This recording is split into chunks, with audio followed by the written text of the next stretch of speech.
পুরুষের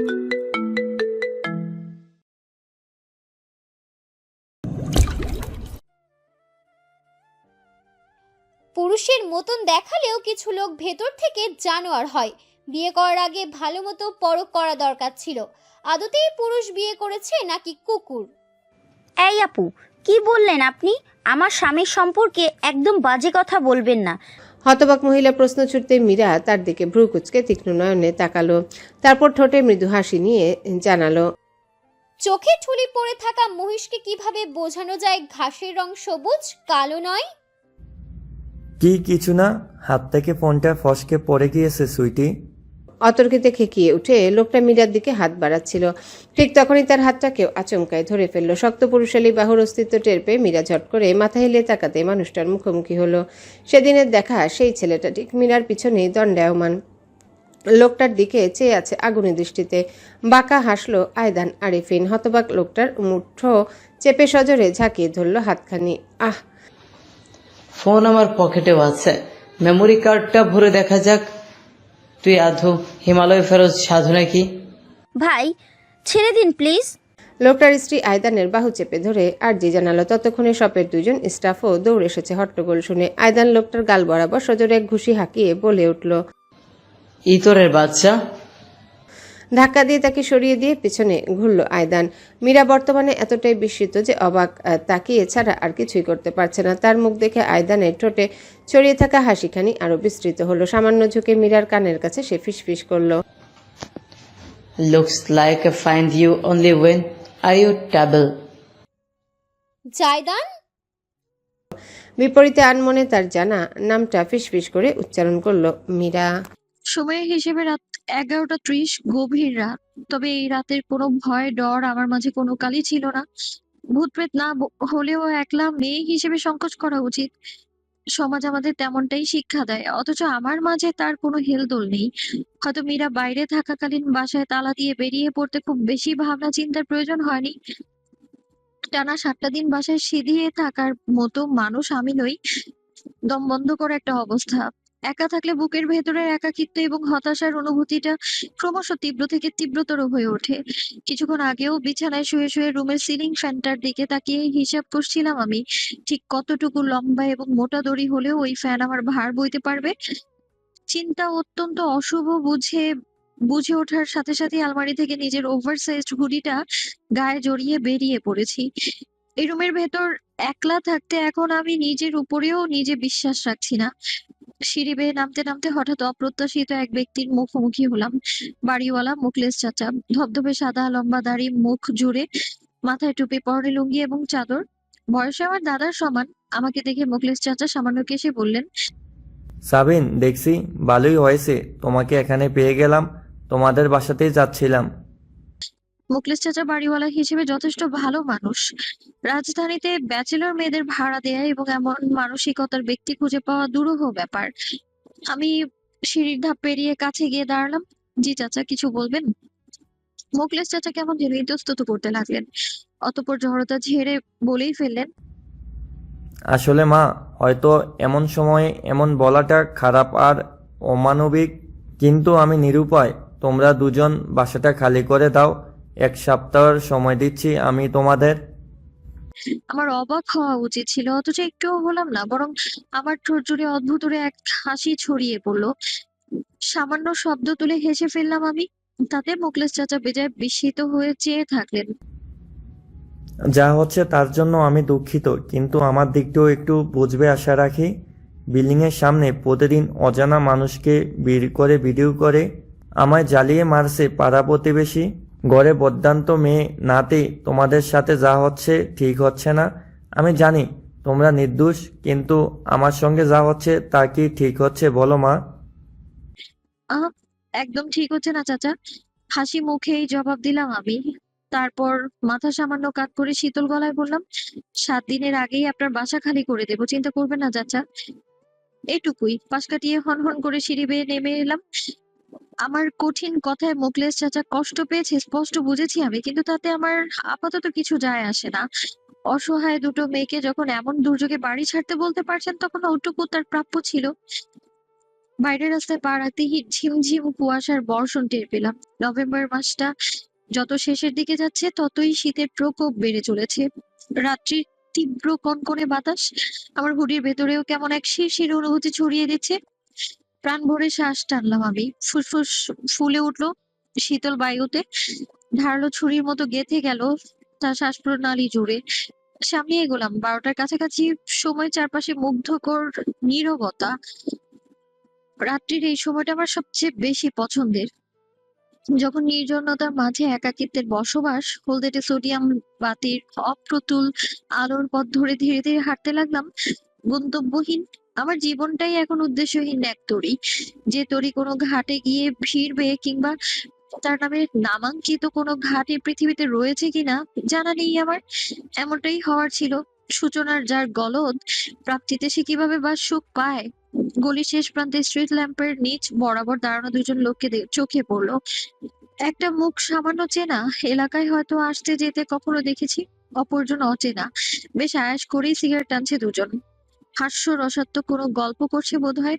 আমি বিশেষ খেয়াল না দিয়ে পাশ বেয়ে হেঁটে যেতে চাইলাম।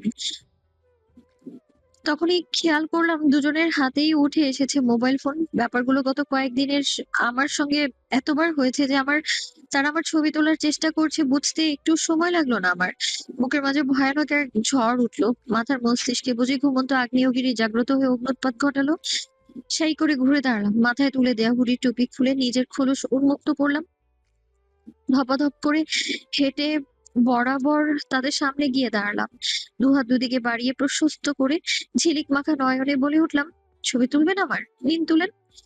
দুজন ভরকে গিয়েছে টের পেলাম আমি। তাই আরো কয়েক পা এগিয়ে একজনের হাত থেকে সিগারেট কেড়ে নিয়ে নিজের ঠোঁটে ঠেকিয়ে বললাম, তুলেন ভাই, তুলেন। তুলে ফেসবুক, ইনস্টাগ্রাম, টুইটার, টেলিগ্রাম যা যা আছে সব জায়গায় বড় বড় করে পোস্ট দেবেন। ভাইরাল গার্ল, সিগারেট খোর সাবিন হুসাইন একটা চরিত্রহীন মহিলা, বেয়াদব 42। নেন তুলেন। কোন পোস্ট দিলে ভালো লাগবে বলেন তো? নিজেদের ফোন নামিয়ে ভয়ার্ত দৃষ্টিতে একে অপরের দিকে তাকালো তারা। তাতে আমি এবার ধমকে উঠলাম, কি হলো? তুলেন না কেন? হ্যাঁ, রিচ ভিউ শেয়ার লাগবে তাই না? না তুলতে পারলে আমাকে দেন, আমি সেলফি তুলে দিই। দেন দেন, ফোন দেন। দুজন ভীষণ অস্বস্তি থেকে রীতিমতো উল্টো ঘুরে দৌড় দিল। আমি পিছু নিলাম কয়েক কদম। আরে ভাই, যাচ্ছেন কোথায়? ছবি তুলে যান। এই বেহায়া ব্যবসায়ী মহিলার ছবি তুলুন। আরে ভাইরাল করতে হবে না? ভিউজ দিয়ে টাকা কামাতে হবে না শালার গোষ্ঠী? দুজন গলির অপর প্রান্তে আড়াল হয়ে গেল। আমি থেমে গেলাম মাঝপথে। অতঃপর অত্যন্ত আক্রোশে সিগারেট খানি ছুঁড়ে ফেললাম রাস্তার মাঝে। খোপা বাঁধা চুলগুলো গিয়েছে খুলে অনেক আগেই, এলোমেলো হয়ে ছড়িয়ে গিয়েছে কাঁধের চারপাশে। দু হাতের আঙুলে সেসব চুল পেঁচিয়ে টেনে ধরলাম। মাথার তালুতে ব্যথা লাগলো ভীষণ। সমস্ত ক্রোধ গোলে রূপান্তরিত হলো বেদনায়। ভয়ানক রকমের যাতনা, অস্বস্তিকে গুড়িয়ে দেয়া মরম জ্বালা। ও আল্লাহ, এর শেষ কোথায়? অস্ফুট স্বরে আকাশের দিকে তাকিয়ে ডুকরে কেঁদে উঠলাম আমি। চোখের দুই কোণ বেয়ে অশ্রুধারা নেমে গেল। কাঁপতে থাকলো শরীর দমকে দমকে। রাস্তার মাঝে উবু হয়ে বসে পড়লাম। কুয়াশা গলে বৃষ্টির মতো ঝিরঝির করে পড়তে লাগলো আমার শরীরে, সিক্ত করে তুলতে লাগলো হরি। ঠিক এমন সময় ইঞ্জিনের আওয়াজ, চাপা একটা যান্ত্রিক গুঞ্জন। জনমানবহীন রাস্তার শেষে গলির মাথায় উদয় হওয়া বাহন ঝাপসা দৃষ্টিতে চোখে পড়লো আমার। ক্রমশ কাছে এসে খানিকটা দূরে স্ট্রিট ল্যাম্পের সামনে থামলো। Ducati প্যানিগল V4। চেনায় কোনো ভুল নেই। ওই বাইকের মডেল, আরোহী প্রত্যেকেই আমার স্মৃতির স্থায়ী বাসিন্দা। ইগনিশনের চাবি মোচড় দিয়ে ইঞ্জিন বন্ধ করে ধীরে ধীরে পা নামিয়ে বাইক থেকে নেমে এলো আরোহী। পরনে সাদা শার্ট, কালো স্যুট এবং চেক টাই। সম্ভবত ভার্সিটি কিংবা কোনো বিজনেসের কাছ থেকে সোজা এসেছে। মাথার বিশাল বিপজ্জনক দেখতে কালো ড্রাগন অঙ্কিত হেলমেটটা ফুলতেই হলদেটে আলো নিচে উন্মোচিত হলো ওই জায়দানের মুখ। তাতে ভাসমান বাদামি নয়ন জোড়া। নিষ্পলক চেয়ে রইলাম আমি। স্যুটের পকেট থেকে চশমা বের করে চোখে পড়ে বাইকের হ্যান্ডেলে হেলমেট ঝুলিয়ে ফিরে দাঁড়ালো জায়দান। হাতে তখনও বাইকিং গ্রিপের জন্য লেদার গ্লাভস পরনে। অজান্তে উবু হয়ে থাকা ধীরে ধীরে উঠে দাঁড়ালাম আমি। জলজলে দৃষ্টিতে চেয়ে রইলাম লোকটার দিকে। জায়দান নিঃশব্দে আমায় আপাদমস্তক পর্যবেক্ষণ করলো। অতঃপর নরম অথচ শক্তিশালী গলায় বলল, your page has been recovered. পেজটা ফিরে এসেছে। আশা করছি ঝামেলাহীন ব্যবহার করতে পারবে। অমন একটা অরক্ষিত মুহূর্তে প্রত্যাশিত খবরের চাইতেও খবরবাহী মানুষটার অস্তিত্ব আমাকে প্রভাবিত করলো দারুণভাবে। এতক্ষণ ক্ষীণ ধারায় ঝরতে থাকা অশ্রুগণ এবার বাড়ি ধারার রূপ নিল। চোখ উপচে গাল বেয়ে টপটপ করে ঝরতে লাগলো। জায়দা নিষ্পলক নিঃশব্দে চেয়ে রইল। কাছে আসার সাহস করলো না বোধ হয়। লোভীর মতো ভাঙা ভাঙা পদক্ষেপে এগোতে শুরু করলাম প্রাক্তনের দিকে, যার বাদামি নয়ন জোড়া আমার অন্তরকে এফোর ওফোর করে দিচ্ছে। মানুষ কাকে জড়িয়ে ধরে কাঁদতে পারে জানো? প্রশ্নটা কেন বেরিয়েছে, কোনো উদ্দেশ্যে নিক্ষিপ্ত হয়েছে, জানি না। সেটা আমি জানার দরকারও নেই, উত্তরের দরকার। আমার দিকে সুস্থির বাদামি নয়ন জোড়া চেয়ে রইল। নির্জন রাত্রিতে কনকনে বাতাসের মাঝে দণ্ডায়মান প্রাক্তন নির্লিপ্ত জবাব দিল, বাবা মাকে। চোখের অশ্রুর টলটলে স্রোত দিয়ে মলিন হাসলাম আমি। বায়ুর ঝাপটায় গাল উঠছে গড়ালো অবাধ্য ফোঁটাগুলো। মাথা ঝাঁকিয়ে বললাম, মানুষ যখন চারদিক থেকে অসহায় হয়ে পড়ে, তখন সে এমন একটা মানুষের বুকেই মাথা গুঁজে যাকে সে পৃথিবীর সবচেয়ে বেশি ভরসা করে। দ্বিতীয় দফায় কনকনে বায়ু প্রবাহ খেলে গেল। চুলগুলো এলোমেলো হয়ে গেল আমার। পা দুটো স্বয়ংক্রিয়ভাবে আমায় এগিয়ে নিল। প্রথম কয়েক পদক্ষেপ হেঁটে, অতঃপর তীব্র বেগে দৌড়ে জায়দানের চশমার লেন্সের আড়াল থেকে নিগুড় নয়নে চেয়ে রইল। সরল না এক কদমও। আমার ফিনফিনে শরীরটা ঝাঁপিয়ে পড়লো জায়দানের বুকে। লোকটা কোনো শব্দ করলো না, অবাক ভাবটুকুও দেখালো না। লম্বা দুবাহু বাড়িয়ে আমায় জড়িয়ে নিল নিজের মাঝে। পা দুটো তার কোমরে জোর বেঁধে ঘাড় আঁকড়ে কাঁধে মাথা গুঁজে দিলাম আমি শিশুদের মতো। ফুপিয়ে উঠে ধরা গলায় ফিসফিস করলাম, একটু লুকিয়ে রাখবে জায়দান। আমার চারপাশে বাহুদয় জড়িয়ে গেল। সুরক্ষা আশ্রয় স্বরূপ। মৌখিক কোনো উত্তর এলো না, শব্দের প্রয়োজন নেই। এই শীতল রাত্রির, গভীর রাত্রির নির্জন সড়কে এক উষ্ণ বুকের প্রেরণা আমার জন্য আর যথেষ্ট। জায়দান ওই অবস্থায় আমায় ধরে রেখে স্ট্রিট ল্যাম্পের সাথে লাগোয়া সিমেন্টের বেঞ্চের উপর বসে পড়লো। তার বুকে মুখ লুকিয়ে রইলাম আমি, যেন এক ছোট্ট শিশু যার আজ বড্ড স্নেহের প্রয়োজন। জায়দানের হাত নীরবে আমার পিঠে স্পর্শ বুলিয়ে গেল, ভরসার, আশ্বাসের আর সান্ত্বনার। সনসনে বায়ুর সঙ্গে নির্জন রাত্রির নীরবতা ভেদ করে একমাত্র আওয়াজ আমার মৃদু ফোঁপানো। কতক্ষণ এই অবস্থায় কেটেছে আমার হিসেব নেই তার। জায়দান নিঃশব্দে ধরে রাখলো আমায় নিজের আলিঙ্গনে। বিলিয়ে গেল উষ্ণতা। অতঃপর আমার চুলগুলো নিজের এক হাতের আঙুলে গুছিয়ে আনতে আনতে জায়দান কানের কাছে মুখ নিয়ে মৃদু গলায় অবিশ্বাস্য এক প্রশ্ন শুধালো। Want speed with me, Sabin? প্রশ্নটা আমার কানে গুঞ্জরিত হলো অন্যভাবে। স্মৃতির প্রবাহ ভাসিয়ে আনলো চিরায়ত সেই আবদারটি, যখন আমার নামের বদলে জায়দান একই প্রশ্ন উচ্চারণ করলো, want speed with me, my wife. ভালোবাসা শব্দটা আমার বড্ড অচেনা। আমার আর জায়দানের বিয়েতে কোনো ভালোবাসা ছিল না। সূচনা থেকে সমাপ্তি অব্দি আমাদের বন্ধনের মাঝে যে অনুভূতির প্রবাহ ছিল, সেই অনুভূতির নাম দিয়ে আমার পক্ষে দুষ্কর। তবে চেষ্টা করতে পারি সেই অনুভূতির নাম দেয়া যাক মায়া। বৈবাহিক সম্পর্কের মাঝে সৃষ্টিকর্তার রহমত আছে, কতটা সত্য আগে বুঝতে না পারলেও এখন বুঝি আমি। একটা মানুষের সাথে যখন অনেকখানি সময় একসাথে কাটানো হয়, অনেকগুলো দিন একসাথে অতিক্রান্ত করা হয়, তখন মানুষটার উপর বুঝি আমাদের মায়া পড়ে যায়। জায়দান মানুষটার প্রতি আমার অগাধ মায়া। ভীষণ বায়ুর ঝাপটায় আমার চুলগুলো একদম এলোমেলো হয়ে উঠছে। মাথায় হেলমেটের সুরক্ষা থাকা বিশেষ সমস্যা হচ্ছে না। আমি নিষ্পলক চেয়ে আছি আমার ঠিক সামনেই বসমান পুরুষটার দিকে। হেলমেটের উইন্ডোর আড়ালে যা সমস্ত মনোযোগ আবদ্ধ সড়ক পথে, ভারসাম্য রক্ষায় আমার বাহুদয় জড়ানো তার শরীরের দুপাশে। শক্তভাবে আঁকড়ে ধরে রেখেছি আমি তাকে, যেন নিজের কোলবালিশ সে। জায়দানের বাইকে আমি হাতে গোনা বেশ কয়েকবার চড়েছি বিবাহিত থাকাকালীন। আমার একটা অনন্য পদ্ধতি রয়েছে, বাইকের পেছনে নয় বরং সামনে বসি। ব্যাপারটা সূত্রপাত ঘটেছিল এক বৃষ্টি মুখর রাতে। একটা ক্লাব থেকে মাতাল আমিকে তুলে আনতে গিয়ে জায়দান বুঝেছিল আমায় পিছনে বসতে দেওয়া হবে চরম ঝুঁকির ব্যাপার, যেকোনো মুহূর্তে দোল খেয়ে পড়ে যেতে পারি। প্রাক্তন স্বামী আমার সে রাতে অভাবনীয় এক কাজ করেছিল। নিজে পেছনে সরে সামনের উঁচু অয়েল ট্যাঙ্কের উপর আমাকে বসিয়ে নিজের বুকে জড়িয়ে নিয়েছিল সে আমায়, যেন আমি তার চোখের সামনেই থাকি, পড়ে না যাই। তাকে জড়িয়ে ধরে বুকে মাথা গুঁজে থাকতাম আমি। সেই রেওয়াজ আজও পরিবর্তন হয়নি। আমাদের মাঝে দূরত্বের ব্যবধান অসীম হলেও স্থান ঠিক সেই বুকের মাঝেই, যা আমার সব থেকে সুরক্ষার আশ্রয়। কনকনে হাওয়া অনুভব করতে করতে অজান্তেই দুবাহুর মাঝে জায়দানকে ক্রমশ শক্ত করে চেপে ধরলাম। হেলমেটে আবৃত মাথা তার বুকে ঠেকিয়ে চেয়ে রইলাম আমি শূন্যে। দ্রুত পেরিয়ে যাচ্ছে নির্জন ফাঁকা রাস্তার দোকানপাট, গাছপালা, একটা দুটো কুকুরের দল এবং কয়েকজন পথচারী। হেলমেটকে হঠাৎ করে ভীষণ অপ্রয়োজনীয় মনে হচ্ছে। ইচ্ছে হলো সেটা খুলে ওই বুকে মাথা রেখে কান পাতি, হৃৎস্পন্দনটুকু শুনি। বিবাহিত থাকাকালীন কখনো কি আমার স্বামীর বুকের স্পন্দন শোনার ইচ্ছে হয়েছিল? মনে করতে পারলাম না আমি। ঠিক কতটা সময় বাইকের দ্রুতির সাথে কেটেছে জানা নেই আমার। জায়দান অতি ধীরে বাইক থামালো সড়কের পাশে। তার বুক থেকে মাথা তুলে হেলমেটটা খুলে নিলাম। জায়দান ততক্ষণে নিজের হেলমেট খুলে এলোমেলো হয়ে যাওয়া চুলগুলো আঙুল বুলিয়ে ঠিক করে নিচ্ছে।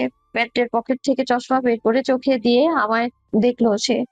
গভীর ওই বাদামি বর্ণের আমার আত্ম ভুলিয়ে শুধালো, আর কান্না পাচ্ছে?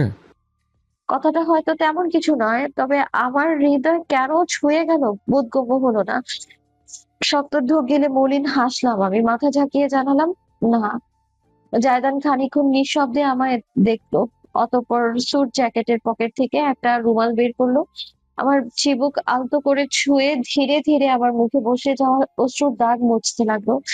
তবে নয়ন জুড়ে তার আমি এক জল জলে স্রোত খেলে যেতে দেখলাম। প্রাক্তনের কণ্ঠস্বর স্বাভাবিকের তুলনায় অত্যন্ত গম্ভীর শোনালো। আমি জানতাম তুমি অনেক স্ট্রং। বোধহয় আমি ভুল জানতাম এতদিন। জমে গেলাম আমি নিজের জায়গায়। মনে হলো কেউ বুঝি সরাসরি আমার বুকে হাত রেখে হৃৎপিণ্ড টেনে বের করে নিতে চাইছে। অসহায়ের মতো আশেপাশে তাকালাম। এই কথার উত্তর দেওয়া মাত্রই আমার অস্তিত্ব গুড়িয়ে যাবে জানি আমি। তাই কিছু একটা বাহানা দরকার। নির্জন সড়কে একটা দুটো যানবাহন বাদে কিছুর অস্তিত্ব নেই আর। শুধু একপাশে দূরে একটা মুষড়ে পড়া আম গাছের তলায় ছোট্ট একটা টিনের তৈরি টং দোকান। স্টোভে কেটলি বসানো, বেঞ্চে দুজন লোক, উভয়ের মনোযোগে দোকানের ভেতর সাদা কালো এক টেলিভিশনের দিকে। দ্বিতীয় চিন্তা ভাবনা ছাড়াই গলা খাকারি দিয়ে বলে উঠলাম, চা খাবো, মালাই চা। জায়দানের মনোযোগ সহসাই ঘুরে গেল টং দোকানের দিকে। ঠান্ডা গলায় সে বলল, ওসব স্বাস্থ্যকর নয়। তোমার স্বাস্থ্য নিয়ে তুমি বাইকে বসে চা বাতাস খাও, আমি চা খেতে গেলাম। পা নামিয়ে লাফিয়ে নামলাম আমি বাইক থেকে, এগোলাম টং এর দিকে। দেখলাম জায়দান স্ট্যান্ড ফেলে দ্রুতই আমায় অনুসরণ করছে। সামান্য বাঁকা হাসি ফুটলো আমার ঠোঁটে। দোকানের কাছে দাঁড়িয়ে জোর গলায় বললাম, মামা 2 কাপ মালাই চা দিয়েন, 1 কাপ চিনি ছাড়া আর আরেক কাপে চিনি বেশি। ধপাস করে বেঞ্চে বসে পড়লাম। দোকানের বেঞ্চের অন্য দুজন লোক এক তো রাতে এক মেয়েকে এভাবে দেখে চমকালো বোধ হয়। সেই চমক দ্বিগুণ হলো যখন তারা জায়দানকে এসে আমার পাশে বসতে দেখলো। নেহায়েত সাধারণ জনজীবনের টং দোকানের চিত্রের মাঝে স্যুট বুট পরা 6 ফুট 3.5 অস্তিত্ব বড্ড বেমানান। জায়দানকে দেখেই বোঝা যাচ্ছে তার অস্বস্তি হচ্ছে। নিচু বেঞ্চে বসে লম্বা পা দুটো সে কিছুতেই ঠিকঠাক মতো রাখতে না পেরে শেষমেশ সামান্য এলিয়ে বসলো। খিলখিল করে হেসে উঠলাম আমি। হোয়াট? জায়দানের প্রশ্নে আমি সামান্য পিছনে হেলে আপাদমস্তক নজর বুলিয়ে আনলাম। টাওয়ার। জায়দান ফ্যাল করে আমার দিকে চেয়ে রইলো। পরক্ষণে ঝট করে দৃষ্টি ঘুরিয়ে আপন মনে কি যেন বিড়বিড় করলো। কিছু জিজ্ঞেস করতে পারলাম না। এর আগে দোকানি চায়ের কাপ এগিয়ে দিল আমায়। দুজন 2 কাপ হাতে নিয়ে নিঃশব্দে চুমুক দিলাম। জায়দানের মুখ জুড়ে এক বিরক্তির ভাঁজ পড়লো। মৃদু হেসে শুধালাম, কি হে টাওয়ার, চিনি লাগবে? Too much sweet, too much milk. ফ্যাল করে চেয়ে থেকে পরক্ষণে অট্ট হাসিতে হেসে উঠলাম আমি। হাঁটুর উপর চাপড় দিয়ে বললাম, আরে তোমার চাই তো চিনিই দেয়া হয়নি, এতেই এই অবস্থা। আমারটা চেখে দেখবে নাকি? আমার দুধ মালাই চিনি ভর্তি কাপটা এগিয়ে ধরতে জায়দান সামান্য দূরে সরে বসলো। No thanks. তোমার লস। বলেই আয়েসি ভঙ্গিতে নিজের কাপে সুরুত সুরুত চুমুক দিতেই পাশ থেকে জায়দানের মন্তব্য ভেসে এলো, কাপ ভর্তি ডায়াবেটিস। বেঞ্চের অপর পাশের লোক দুটো হঠাৎ করে টেলিভিশন দেখা থামিয়ে দিয়ে আমাদের দেখছে। একজন অপরজনের কানে ফিসফিস করে কি যেন বলছে আর মাথা দোলাচ্ছে। এক্সকিউজ মি, আপু, আপনি সাবিন হুসেন না? চায়ের কাপ হাতে জমে গেলাম আমি, শক্তভাবে চেপে ধরলাম বেঞ্চের প্রান্ত। ভ্রুজোড়া কুঁচকে উঠলো ভীষণ বিরক্তিকর আর আতঙ্কের মিশ্র অনুভূতিতে। আমি জানি না আপনি কার কথা বলছেন। ঠান্ডা গলায় জবাব দিতে অপরজন হঠাৎ করে নিজের পকেটের ফোন বের করে আমায় দেখালো, তাতে আমারই ছবি, যা ভাইরাল ভিডিও থেকে নেওয়া হয়েছে। এই যে একদম আপনার মতন দেখা যায়। আরে আপু, এইসব কি সত্যি নাকি? আপনি আসলেই মানুষের সাথে খারাপ ব্যবহার করেন? দেখতে শুনতে তো ভদ্রঘরের মেয়ে বলেই মনে হয়, তাহলে আচরণে তো বাজে কেন? হঠাৎ করেই বুক ধড়ফড় করতে লাগলো। মাত্র এক রাতে এতবার এত রকম ভাবে মানসিক চাপ আর নেওয়া যাচ্ছে না। কেমন হাঁসফাঁস করে উঠলো ভেতরটা, এতটাই যে নিঃশ্বাস প্রশ্বাস চালানো কঠিন হয়ে দাঁড়ালো। তাই শটান উঠে দাঁড়ালাম, কাপ রেখে কাঁপা কাঁপা হাতে ট্রাউজারের পকেটে ভরতে ভরতে বললাম, বাবা বিল কত? আরেক দফায় চমকিত হতে হলো আমাকে। অনুভব করলাম বাসায় পরনে থাকা ট্রাউজার পরে বেরিয়ে গেছি আমি, অতএব ওয়ালেট সাথে নেই। 40 টাকা আফা। বোকার মতো দাঁড়িয়ে থাকলাম, মাথায় সব তালগোল পাকিয়ে গিয়েছে। এই স্থান দ্রুত পরিত্যাগ করার তীব্র আকাঙ্ক্ষা অন্তরে। যখন হঠাৎ আতঙ্কে রীতিমতো চোখে আধার দেখছিলাম, তখনই পেছন থেকে একটা পুরুষালী বাহু এগিয়ে এলো। 100 টাকার নোট, সঙ্গে পুরুষালী কণ্ঠস্বর। ভাঙতে হবে আশা করি।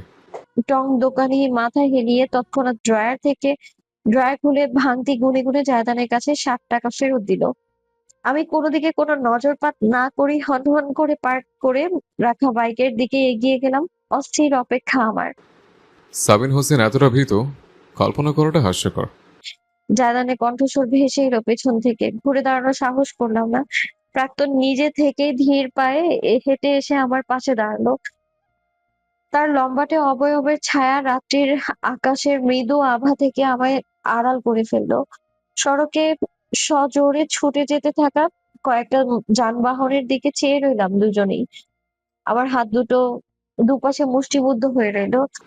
তুমি এমন ছিলে না সাবিন। ভীষণ রাগ অনুভব করলাম অন্তরে। খেকিয়ে উঠলাম, তো কেমন ছিলাম?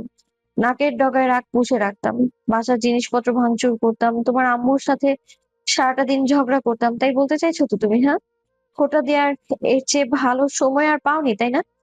সুগভীর বাদামি সমুদ্র, সাদা সদা শান্ত। আমার ক্রোধে তার নির্মলতার মাঝে কোনো প্রভাব পড়লো না।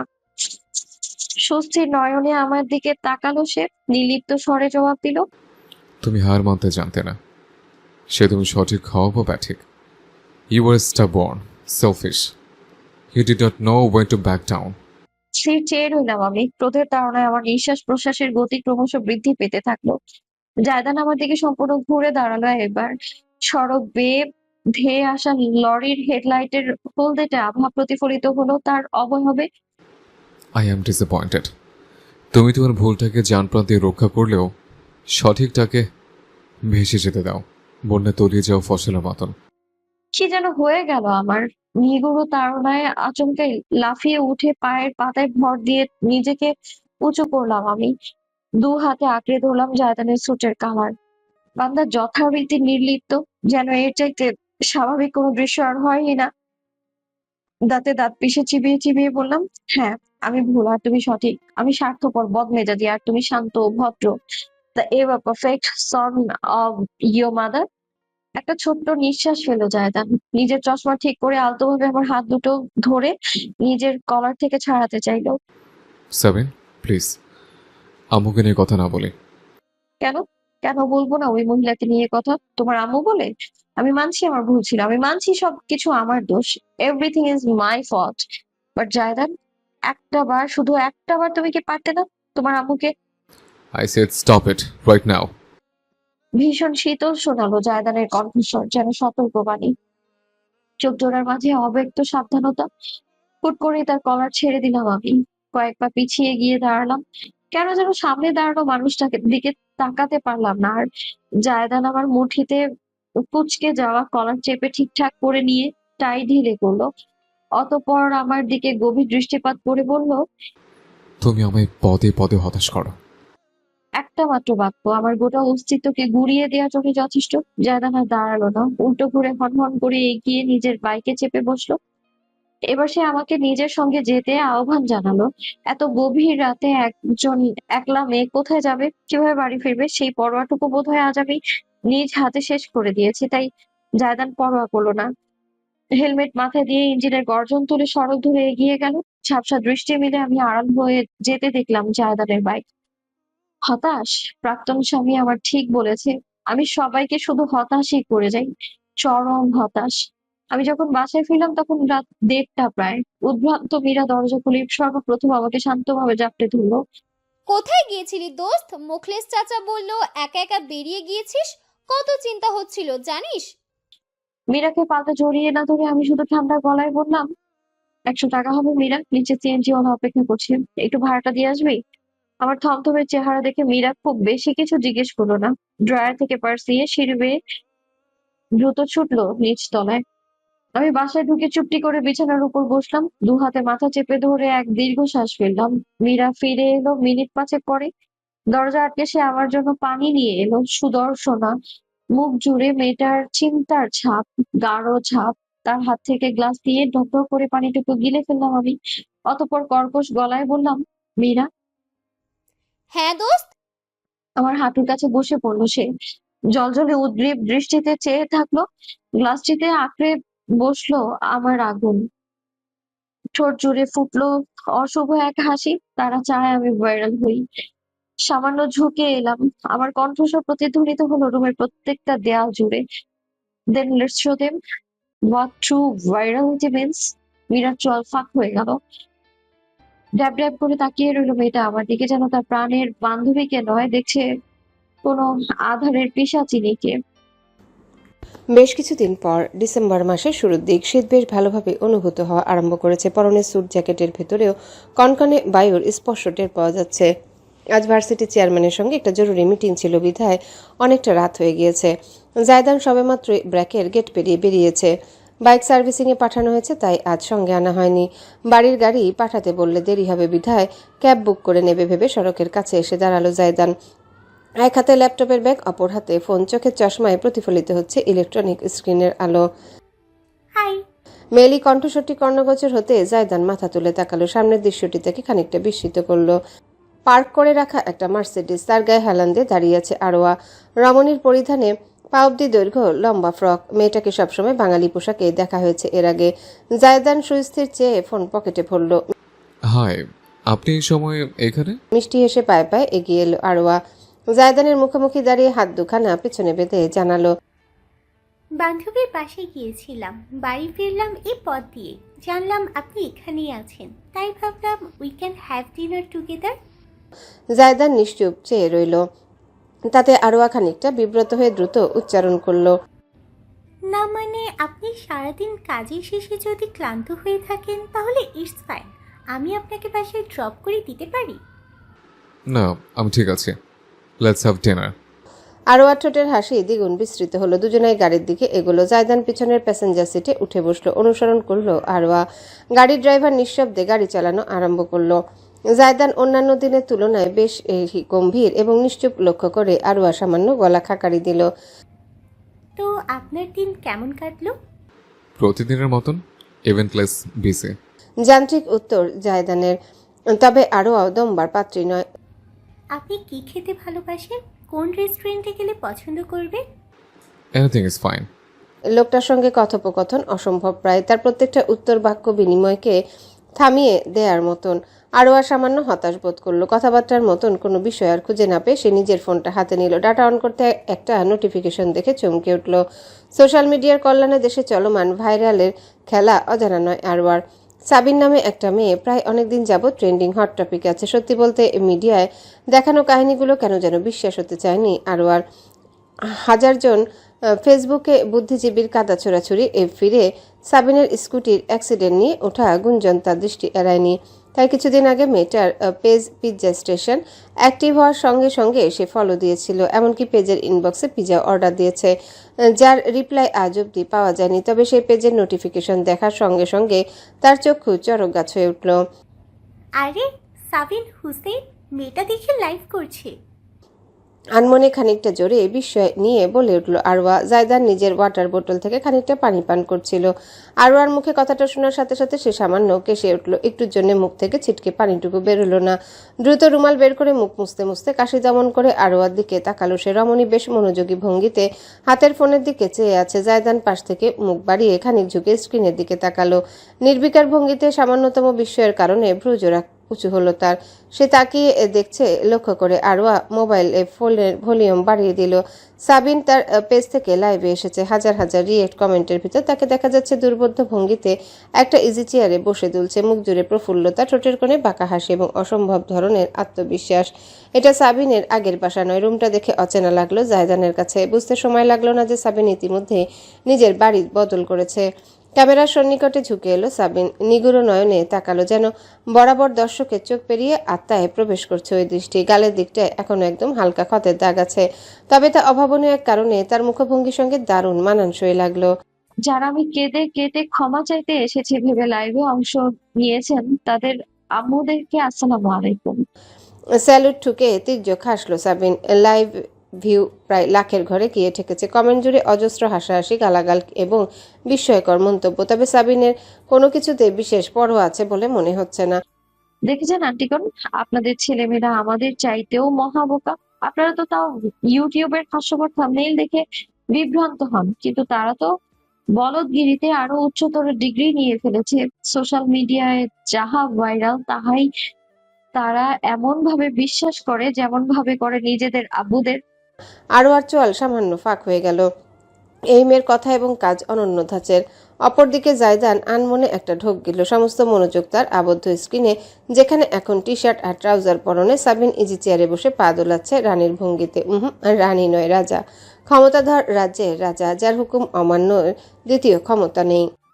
বলছিলাম কি, একে অন্যের পেছনে বাঁশ দেয়া খানিক বিরতি দিয়ে আসুন, আমরা সবাই মিলে পিৎজা খাই। হ্যাঁ, আমার বিজনেসের রিওপেনিং উপলক্ষে আপনাদের মাঝে নিয়ে এসেছি একটা স্পেশাল ট্রিট, বিয়াদব 42 কম্বো। পিৎজা স্টেশনে এ যাবৎকালের সর্ববৃহৎ অফার। 42 ইনগ্রেডিয়েন্টে তৈরি 4 লার্জ সাইজের পিৎজার সঙ্গে পাচ্ছেন cute cute 1 pound homemade cake free. Shout out to cake haven by Meera. Combo price মাত্র 3000 টাকা। অর্ডার করুন এক্ষুনি আর হয়ে যান সাবিনের মতো বিয়াদব 42। ওহো দোস্ত, অলরেডি 10টা অর্ডার পড়ে গিয়েছে পেজে। পাশ থেকে ভেসে এলো মীরার কণ্ঠস্বর। সাবিন খিলখিল করে হেসে পরক্ষণে আবার ক্যামেরায় চেয়ে বলল, তাহলে আর দেরি কিসের, এক্ষুনি অর্ডার করুন স্পেশাল কম্বো। আর হ্যাঁ, নাটকীয় ভঙ্গিতে ক্যামেরার কাছে ঝুঁকে সাবিন ভ্রু নাচিয়ে জানালো, পিৎজা স্টেশন এখন থেকে the viral pizza station. See you soon on delivery. Savage people. লাইভে ভিউ ঠেকেছে 4 লাখে। কমেন্ট, রিয়াকশন, শেয়ার অজস্র। জায়দান সুস্থির চেয়ে থাকলো। পেজের বর্তমান নাম জলজল করছে, the viral pizza station, savage Sabin. Follower সংখ্যা 207,000। God damn it, fucking shit. রাজধানীর অন্য প্রান্তে একই সময়ে লাইভ দেখতে দেখতে চেঁচিয়ে উঠল আয়দান। নিজের ফোনটা সে আছাড় দিয়ে ফেলল মেঝেতে। ছোট ছেলের হঠাৎ ধারণ করা রুদ্রমূর্তি দেখে জেসমিন হতভম্ব হয়ে গেলেন। কি হলো, এত রাগ করছিস কেন? জেসমিন ছেলের জন্য নিজে হাতে আপেল কাটছিলেন। সেই আপেল আধা কাটাই রইল। আয়দান রাগে অপমানে গজগজ করতে লাগলো। একটা আস্ত বল মাছ বারবার হাত থেকে পিছলে যায়। ওই শুভর বাচ্চা আমার বালটা করেছে। কত গৌরব শালার, ও নাকি সব পারবে। মেয়েটাকে ভাইরাল করে ছেড়ে দিবে। শালার ঘরের শালা একটা ধান্দাবাজ। ইচ্ছে করছে ধরে ওটাকে। আয়দান, মাথা গরম করা বাদ দিয়ে এখানে আয়। এই নে, তোর জন্য আপেল কেটেছি, খেয়ে দেখ। আপেল? জেসমিনের দিকে ঘুরল আয়দান। নাকের পাটা ফুলে উঠল তার ক্রোধে। এক ঝটকায় জননীর হাত থেকে আপেলের প্লেট ফেলে দিল সে। কাচের প্লেট মেঝেতে পড়ে ভেঙে চুরে ছড়িয়ে পড়ল। আপেলের টুকরাগুলো গড়াগড়ি খেলো। রান্নাঘর থেকে দৌড়ে এলো রোজিনা। ভাঙচুর দেখে চেঁচিয়ে উঠল, আম্মা আপনি ঠিক আছেন? জেসমিন কোনো কথা বলতে পারল না, শুধু একটা নিঃশ্বাস ফেলে নিজের কপাল ঘষে বললেন, সব ঠিক আছে, মেঝেটা পরিষ্কার করে ফেল। আয়দান কাণ্ড দেখার জন্য দাঁড়িয়ে নেই, ধপধপ করে পা ফেলে উঠে গেল সিঁড়ি বেয়ে নিজের রুমের দিকে। ফোনটা তখনও হাতে পাকড়াও করা, মুষ্টি সেথায় চেপে বসেছে সজোরে। নিজের রুমে ঢুকেই বিছানায় ধপাস করে লাফিয়ে পড়ল সে। অতঃপর ফোনটা খুলে ইনস্টাগ্রামে ঢুকলো। চলো দেখা করি, তোমার কখন সময় হবে? টেক্সটটা পাঠিয়ে আইডির নামের দিকে তাকালো আয়দান। রমনার বটমূলে কোনো এক বৈশাখে পরা লাল শাড়ি, জড়ানো লাশময়ী সুদর্শন এক রমণীর ছবি, পাশে নাম লিখিত মারজান হাওলাদার মীরা। বাঁকা হাসি ফুটল আয়দানের পাতলা ঠোঁট জুড়ে। 1 সপ্তাহ 7 দিন, মাত্র 7 দিনই যথেষ্ট ছিল পাতাল থেকে আমায় তুলে আসমানে নিয়ে ফেলতে। সোশ্যাল মিডিয়ার ভাইরালের ক্ষমতা কতটুকু সেটা আমার নিজের উপর দিয়ে না গেলে আমি কখনোই বিশ্বাস করতাম না। আমার স্পেশাল বেয়াদব 42 কম্বো এখন তুমুল আলোচিত সমালোচিত বিষয়। ইউটিউবার, টিকটকার এবং সোশ্যাল ইনফ্লুয়েন্সার গণহারে চ্যালেঞ্জের নামে ভিউ কামাতে আমার ব্র্যান্ড নেম ব্যবহার করছে। তাতে আমার লাভ বই ক্ষতি তেমন কিছুই হচ্ছে না। মানুষ হাসাহাসি সমালোচনা করছে ঠিকই, কিন্তু তাতে আমার আমার কি হচ্ছে? আমার ব্যবসা হু হু করে বাড়ছে, হচ্ছে বিনা পয়সার প্রচার। তাছাড়া পজিটিভ রিভিউর কল্যাণে চিত্র হু হু করে পাল্টাতে আরম্ভ করেছে। দ্য ভাইরাল পিৎজা স্টেশনের সার্ভিস নাকি সকলের মন জয় করে নিচ্ছে। সবকিছুর প্রসার ঘটছে ঘন্টায় ঘন্টায়, এতটাই যে আমি এবং মীরা তাল সামলাতে না পেরে দুজনকে সাহায্যের জন্য রাখা সত্ত্বেও আমাদের 4 জনের দলটাকে অর্ডার এবং ডেলিভারি সামাল দিতে হিমশিম খেতে হচ্ছে। মীরা এখন আর আলাদাভাবে নিজের কেক বিজনেস করছে না। আমাদের দুজনের বিজনেসই মিলিয়ে বড় করে একটা প্রতিষ্ঠান দেওয়ার কথা ভাবছি আমরা সামনে। গতকাল নতুন একটা সেকেন্ড হ্যান্ড স্কুটি ভাড়া নিয়েছি। আমি একা ডেলিভারি দিয়ে কুলিয়ে উঠতে পারি না। আজকের জন্য 2 জন ডেলিভারি ম্যান রাখা হয়েছে। মীরা সব কাজ সামলাচ্ছে। আমি এসেছি একটা খুবই জরুরি ব্যক্তিগত কাজে। আমার ধূসর বর্ণের স্কুটি যখন প্রশস্ত এক বাংলো বাড়ির সামনে লনে ঢুকলো, তখন দুপুর 3টে। ডিসেম্বরের শীতের সূর্য ইতিমধ্যে পশ্চিম আকাশে ঢলে পড়তে শুরু করেছে। সাদা মার্বেল পাথর সদৃশ স্থাপত্যে তৈরি বাড়ির আঙিনায় থামালাম নিজের স্কুটিটা। ধবধবে দেয়ালের স্বর্ণালী নেম প্লেটে খচিত হুসেইন নিবাস। বাইরের দারোয়ানদের আমার মুখ চেনা বিধায় কোনো বাধা পেলাম না। রাজমহলের মতো দেখতে দরজার সামনে দাঁড়িয়ে কলিং বেল চাপার 1 মিনিটের মাথায় দরজাটা খুলে গেল। নিঃশব্দে আমন্ত্রণ জানালো কাজের সহযোগী এক মেয়ে। আমি ভেতরে ঢুকলাম। বিশাল লিভিং রুমের অভিজাত ঘ্রাণ মুহূর্তেই নাকে এসে ঠেকলো। সারাদিনের ব্যস্ততা এবং খাটাখাটির ফলে আমার শরীর খানিক ঘর্মাক্ত, মলিন। নিজেকে বড্ড বেমানান লাগলো এই অভিজাত জগতে। ড্যাড চলে যাওয়ার পর থেকে অভিজাতের সঙ্গে আমার অস্তিত্বের সম্মেলন যেন যায়ই না। কোনো কথা না বলে চুপটি করে বসে পড়লাম সোফায়। সঙ্গে সঙ্গে কোথা থেকে যেন এক কর্কশ ভারী কি বয়স্ক মহিলার কণ্ঠস্বর ভেসে এলো। ইস, কিম্ভূত কিমার মতো লাগছে। সোফার কভার কালকেই ওয়াশ করানো হয়েছে। ওকে, রান্নাঘর থেকে কাঠের চেয়ারটা এনে দে তো করিমা। নিজের বড় চাচি মাসুমা আক্তারের কণ্ঠ চিনতে আমার বেগ পেতে হলো না খুব একটা। সটান সোফা থেকে উঠে দাঁড়ালাম। এর পরিবর্তে টি টেবিলের উপর পা তুলে নিজের জিন্স থেকে ইচ্ছাকৃত ধুলো ঝাড়তে ঝাড়তে হতচকিত দাঁড়িয়ে থাকা করিমার উদ্দেশ্যে বললাম, তার কোনো দরকার নেই করিমা। আমি তো আর 60 বছরের বুড়ি বেটি না। আমার বাতের ব্যথাও নেই। I can stand high and tall unlike some চাঁদের বুড়ি। 2 তলার সিঁড়ি বেয়ে নেমে আসতে থাকা মাসুমা চাচি স্পষ্টত বিব্রত হলেন। স্পষ্ট খেয়াল করলাম আমি। গোলগাল রসগোল্লার মতো শরীরটা তার টকটকে লাল হয়ে উঠলো চাপা ক্রোধে। বুড়ি আমি তাকেই ডেকেছি, কিন্তু যেহেতু আমি নাম সম্বোধন করিনি তাই বুঝতে পারা সত্ত্বেও সেই দায় নিজের ঘাড়ে নেয়া কোনো নিজের ঘাড়ে নেয়া অনাগ্রহী চাচি শুধু হন হন করে নেমে আসে নিচে। গোল কোমরে হাত ঠেকিয়ে ফোলা মুখে কট্টর চেয়ে বললেন, পানি সাঁতার দরকার আছে? তুমি তো বাপু ওসব খাওটাও না। তোমার তো ব্র্যান্ড না হলে আবার দিন যায় না। নবাবজাদির 5 ফরমাস কি শুনি? বুকে দুবাহু ভাঁজ করে রেখে তির্যক হাসলাম আমি। বেচারি করিমা 2 ট্রেনের সংঘর্ষের মাঝে ফেঁসে গিয়েছে। এমন ভঙ্গিতে কাচুমাচু করে দাঁড়িয়ে আছে সে। ব্র্যান্ডি? জানতাম চাচি তোমার টেস্ট তেমনটাই রয়েছে। নিচু জাত কিনা ওল্ডেস্ট ফাইন ওয়াইন তোমার নিম্নবিত্তের গলা দিয়ে নামবে না। কি বলতো, বস্তির পলিথিনের ঘরে তো বাংলা মদ ছাড়া কিছুই পাওয়া যায় না। সাবিন? মাসুমা চাচি চেঁচিয়ে উঠে হাত তুলে উদ্যত হলেন। আমি খিলখিল করে হেসে তার কবজি পাকড়াও করে ফেললাম। চাপ দিয়ে ধরতেই চাচি কোকিয়ে উঠলেন। বানরের গলায় মুক্তোর মালা পরালেও বানর বানরই থেকে যায়, ঠিক তেমনি তোমার ছোট লোকি সহজ ছোট লোকিই থেকে গিয়েছে। এই টাকা, এই বড় ঘর আর সম্পদ তোমার ছোট লোকই মনকে বড় করতে পারেনি। আর তুই কি রাস্তার মেয়ে একটা? মাসুমা, পুরুষালী গম্ভীর কণ্ঠস্বর প্রতিধ্বনিত হলো চারিপাশে। দুজনেই ঘুরে তাকালাম। সিঁড়ির গোড়ায় দণ্ডায়মান ধবধবে সাদা পাঞ্জাবি পরনে মানুষটি, মাথা ভর্তি আধ পাকা বাবরি চুল, চিবুকে চাপ দাড়ি। আমার বড় চাচা তাকবীর হোসেন।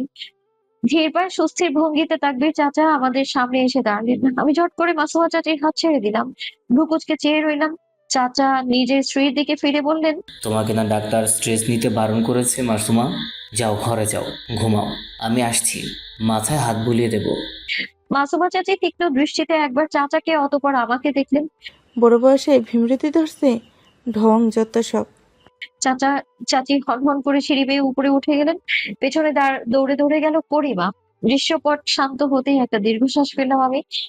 তাকবীর চাচা সুচারু দৃষ্টিতে আমায় খানিকক্ষণ পর্যবেক্ষণ করলেন। ভালোই বিজনেস ইউনিফর্ম বানিয়েছো দেখছি। মন্তব্যটি আমার মনোযোগ কেড়ে নিল। নিজেকেই নিজে ঘুরে ঘুরে আপাদমস্তক পর্যবেক্ষণ করলাম। বিজনেস রি ওপেনিং এর সময় নতুন করে ইউনিফর্ম বানিয়েছি। কালো নাইলনের জ্যাকেটের পেছনে বড় বড় অক্ষরে লিখিত দ্য ভাইরাল পিৎজা স্টেশন, সেভের সাবিন। নিচে অন্ধকারের মাঝেও হাইলাইটিং কালারে জলজল করা লোগো। তাকবীর চাচাকে নিজের পিঠ দেখালাম। বাঁকা হেসে বললাম, সুন্দর না? চাচা কোনো মন্তব্য করলেন না। আর সুস্থির চেয়ে পরবর্তীতে জিজ্ঞেস করলেন, আজ উদয় হওয়ার কারণ? আবারও টাকা লাগবে? দেখো সাবিন, আমার মনে হয় যতটুকু সম্ভব ততটুকু সাহায্য তোমার করা হয়েছে। আমার ঠোঁটের কোণের হাসিটা সামান্য ম্রিয়মান হলো, তবে মুছে গেল না। নিজের জিন্সের পকেট থেকে একটা এনভেলপ বের করলাম। সেটা টি টেবিলের উপর রেখে দিয়ে বললাম, তোমার দেয়া টাকা, উইথ ইন্টারেস্ট। আমি আর ঋণী থাকলাম না, গুনে নিও। তাকবীর চাচা চোখ ঘুরিয়ে এনভেলপটার দিকে তাকালেন। বাহ, মাত্র কয়েকদিনেই পুঁজি উঠে গিয়েছে। ভালোই ব্যবসা করছো তাহলে। বিজনেসের বিয়ে আয়ত্তে একটু হলেও এসেছে বই কি। বিজনেসের বিয়ের কামাল নাকি ভাইরালের? ক্ষণিকের জন্য থমকে গেলাম। চাচার তীক্ষ্ণ দৃষ্টি জুড়ে বয়সের ভারত্ব, সঙ্গে এক অব্যক্ত বহিঃপ্রকাশ। একটা নিঃশ্বাস ফেলে পর করে কোমরে হাত দিয়ে তাকালাম। বরাবরই কালো চোখের মাঝে একদম। মাথা উঁচু করে শক্ত গলায় জানালাম, whatever it is, the one make it happen is me, Sabin Hossain. এবার আমার কৃতিত্বের কোনো ভাগ তুমি অন্য কাউকে দিতে পারবে না আঙ্কেল। তাকবীর চাচার ঠোঁটে সূক্ষ্ম এক হাসির রেখা ফুটলো। মাথা ঝাঁকিয়ে তিনি মোলায়েম গলায় বললেন, বস, তোর মাকে ক্লান্ত দেখাচ্ছে, আমি কাউকে জুস দিতে বলছি। ইটস ফাইন, তোমার বউয়ের খোটা পেট ভরিয়ে গেছে আমার। তুমি শুধু আমার শেষ আরেকটা উপকার করো। কি? আমার একটা জায়গার প্রয়োজন, বনানীর আশেপাশে হলে ভালো হয়। কোনো রুম বা প্লেস ভাড়ায় পেলেও চলবে। তোমার পিৎজা বিজনেসের জন্য? Are you serious? অনলাইনের ব্যবসা এত বড় কখন হলো যে তুমি দোকানের কথা ভাবছো? এত টাকা পাবে কোথায় শুনি? চাচার ভ্রু জোড়ার মাঝে তীব্র কুঞ্চন পড়লো। আমি শুধু সামান্য হাসলাম। সেটা আমার বোঝার বিষয় আঙ্কেল। তোমার জানাশোনা থাকলে জানিও, না হলে আমি নিজের পথ নিজে খুঁজে নিতে খুব ভালো করেই জানি। আসি, আসসালামু আলাইকুম। কেন যেন আর দাঁড়াতে ইচ্ছে হলো না। উল্টো ঘুরে হন হন করে হেঁটে দরজার দিকে এগোলাম। নিজের পিঠে তাকবীর চাচার গভীর দৃষ্টিপাত স্পষ্ট অনুভব করলাম আমি। এলোমেলো হয়ে আসা চুলের গোছা কানের পেছনে গুজে বাইরে পা রাখতে যাব, ঠিক তখনই বাড়ির গ্যারেজে এসে থামা একটা গাড়ির উপর আমার নজর আটকে গেল। রেঞ্জ রোভার ব্ল্যাক, আমার ড্যাডের সব থেকে পছন্দের গাড়ি। নাম্বার প্লেট অব্দি হুবহু এক। মনে হলো বুঝি হৃস্পন্দন থেমে গিয়েছে আমার। পেছনে তাকবীর চাচা এসে দাঁড়িয়েছেন টের পেলাম আমি। আমার দুহাত মুষ্টিবদ্ধ হয়ে গেল। আমি জানতাম ড্যাডের গাড়ি ব্যাংক নিলামে তুলেছিল। চাচার কণ্ঠস্বর মন্থর শোনালো, তুলেছিল। তাকদীরের স্মৃতিচিহ্ন হাতছাড়া করতে চাইনি, তাই কিনে এনেছি। ওটা এখন আহান ব্যবহার করে, চোখের সামনে থাকে, দেখতে ভালো লাগে। জানি না কেন চাচার দিকে ফিরে তাকানোর মনও বাঞ্ছা হলো না আর। সুস্থির চেয়ে রইলাম অদূরে পার্ক করা গাড়িটার দিকে। ভেতর থেকে বেরিয়ে এলো টিপ জিন্স আর হুডি পরনে সুঠাম শরীরের এক যুবক। চাচাতো ভাই আহানকে দেখার পর আর কেন যেন এই বাড়িটির সীমানায় থাকার ইচ্ছেটাও হলো না।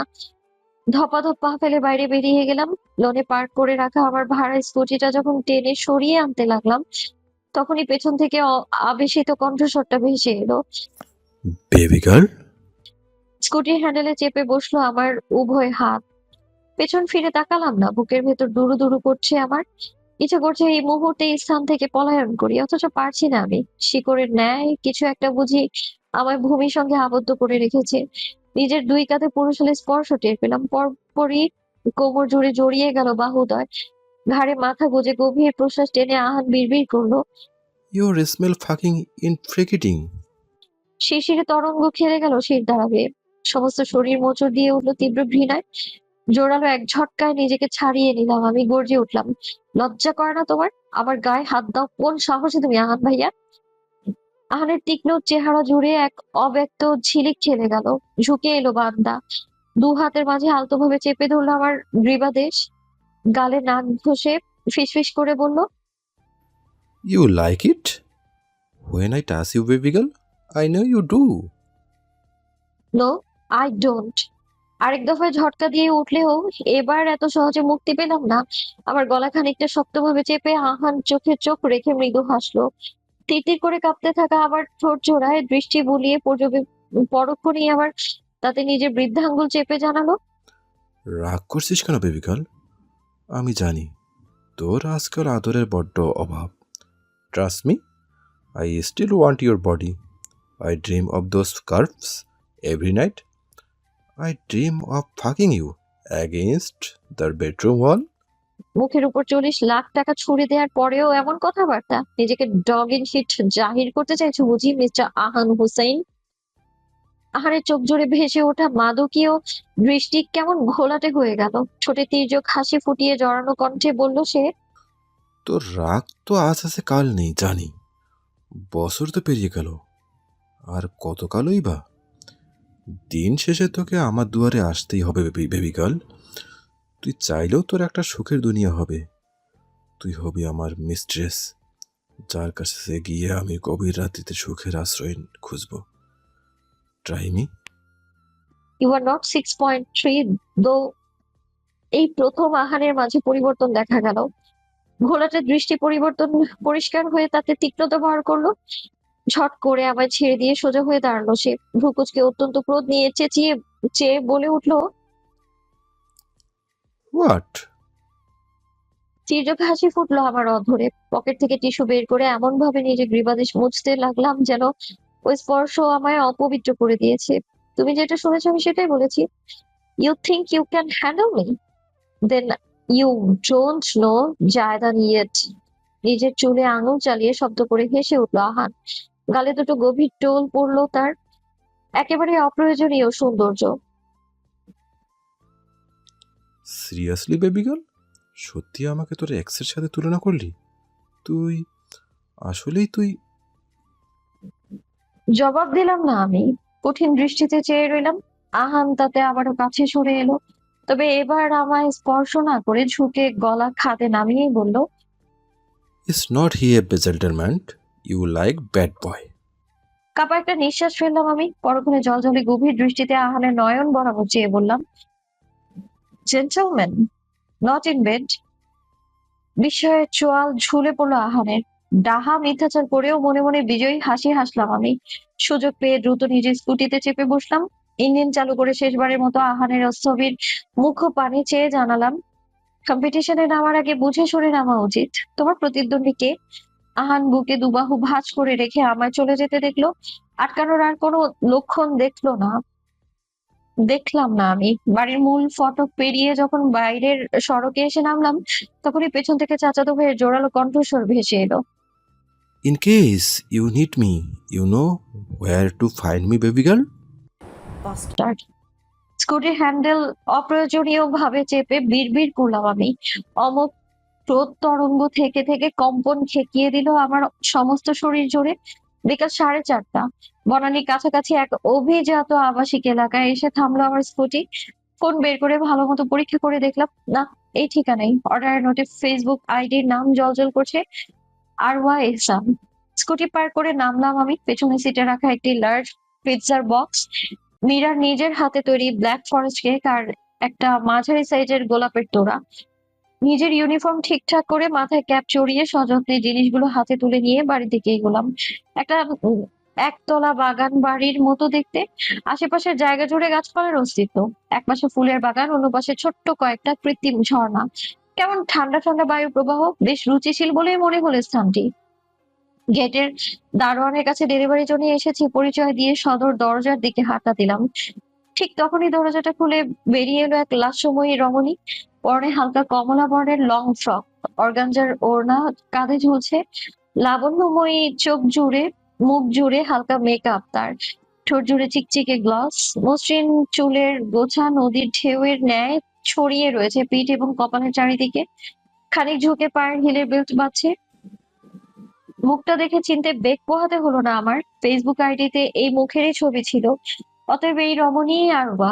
নিজের পেছনে দরজা আটকে সিঁড়ি বেয়ে নেমে এলো আরওয়া, কাঁধের অর্গানজা এবং স্লিক ব্যাগ ঠিকঠাক করতে করতে এগোলো সে। সামনে দণ্ডায়মান আমাকে দেখেই থমকে গেল। প্রথমটায় ভাবলাম রমণী আমায় চিনবে না, তবে আমায় বিস্মিত করে দিয়ে ঠোঁটে তার খেলে গেল এক মোলায়েম হাসি, উষ্ণতা এবং মুগ্ধতায় ঘেরা। আরে, আমার দুয়ারে আজ সেলিব্রিটি দেখছি। আর উচ্ছ্বাস বুঝি সংক্রমণ রোগ, হাসির ছোঁয়া আমার ঠোঁটকেও ছুঁয়ে গেল। কয়েক পা এগোলাম। Hi, nice to finally meet you my beloved customer. Beloved? কৌতূহলী হয়ে আরওয়া উচ্চারণ করতেই ফুলের তোড়াটা তার হাতে দিলাম। রমণী তা গ্রহণ করে গভীর প্রশ্বাস টানলো। শুভ্রানে তার চোখ জোড়া বুঝে এলো। আমার রিওপেনের প্রথম কাস্টমার আপনি ম্যাম। আরওয়া মুচকি হেসে আমার দিকে তাকাতেই পিৎজা এবং কেকের বক্স বাড়িয়ে ধরে জানালাম, তখন আমি নিজেকে ক্লিয়ার করিনি। কেউ আমাকে বিশ্বাস করছিল না। ইনবক্স জুড়ে শুধু মানুষের কটু কথা এবং গালাগাল, অথচ একটা মেসেজে শুধু আমার নজর নয়, অন্তর আটকে গিয়েছিল। একটা পিৎজার অর্ডার, সঙ্গে নোট। সবসময় চোখের দেখা সত্যি হয় না ম্যাম। আমি আপনাকে ব্যক্তিগতভাবে ধন্যবাদ জানাতে চেয়েছিলাম, তাই অর্ডার নিয়ে পৌঁছতে খানিকটা দেরি হয়ে গেল। রমণী আমার পানে বিমুগ্ধ নয়নে চেয়ে রইল।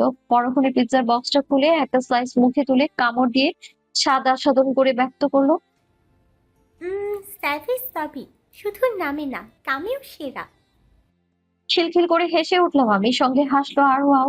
মেয়েটাকে আমি জানি না, আগে কখনো দেখাও হয়নি, অথচ তার সঙ্গে মাত্র কয়েক মুহূর্তের আলাপে অদ্ভুত এক উষ্ণতা অনুভূত হচ্ছে অন্তরে। আরওয়া পিৎজা এবং কেক দারোয়ানের মাধ্যমে ঘরে পাঠিয়ে দিল, তারপর আমার দিকে ফিরে বলল, আসলে আমি খুবই দুঃখিত সাবির, আমার আপনাকে ঘরে আমন্ত্রণ জানানোর খুব ইচ্ছা, কিন্তু আজ বিশেষ একটা কাজে বাইরে যেতে হচ্ছে, তাই। না না ম্যাম, ইটস ফাইন। আমারও এমনিতে ফিরতে হবে, কাজ বাকি প্রচুর। আমি আপনার সঙ্গে দেখা করতে পেরেছি এটাই খুশি। ঘরে না হয় আরেকদিন বসবো। অবশ্যই, আমি কিন্তু এখন থেকে আপনার রেগুলার কাস্টমার। আপনার বিলটা?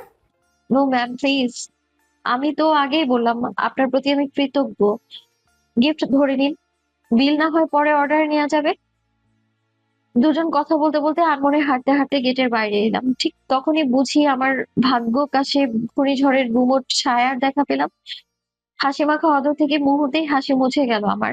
স্থির দাঁড়িয়ে পড়লাম। পদযুগল বিদ্রোহ ঘোষণা করলো, তাদের আর নড়ার সক্ষমতা নেই। গেটের বাইরে সড়কের ধার ঘেঁষে পার্ক করা বিএমডব্লিউ, ভেতরে ড্রাইভার রয়েছে। বাইরে গাড়ির দরজা হ্যাম দিয়ে দণ্ডায়মান 6 ফুট 3.5-এর বাদামি সমুদ্র জায়দান আরেফিন। পরিধানে casual winter shirt, ivory formal এবং শ্যানেল রেড বুট।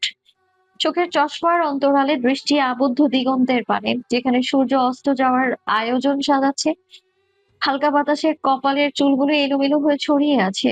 অনন্য এক আভা যেন ঘিরে রেখেছে সমুদ্র তুল্য স্থির অবয়বটিকে। আরোয়া দুকদম এগিয়ে গেল।